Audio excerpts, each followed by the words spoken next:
सुन रहे हैं मंटू बिहारी ऑफिशियल को सुगौली घाट की शानदार प्रस्तुति।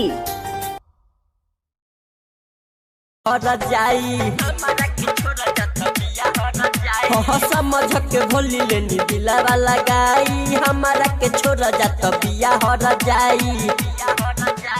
सहल न जाता दिलावा के मोर दरतिया रे माई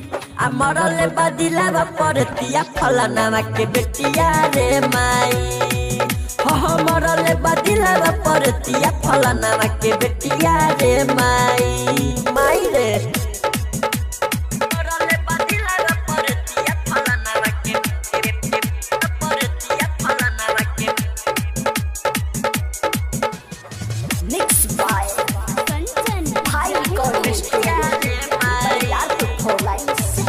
हरदम रखत रहनी दिलावा के पास हो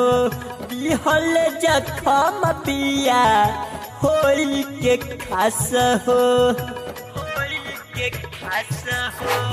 ओकरा पर से उतर गइल मोरा विश्वास हो बनी के जिया जिंदा हम तलाश हो हमरा छोरा दोसर से मजा तो लेतिया रे माई मरल बदिलावा परतिया फलाना के बेटिया रे माई मरल बदिलावा परतिया फलाना के बेटिया रे माई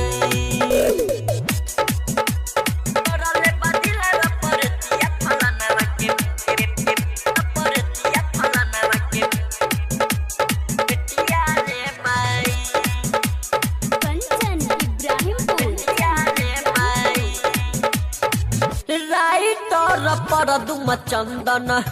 जी नहीं पाई पीके परदेसी बात कहेला सच्चाई प्यार के हमरा से बनली पराई भूषण रोशन दर्द सह नहीं पाई अबे नहीं निंदिया जागिल सारी सारी रतिया रे माई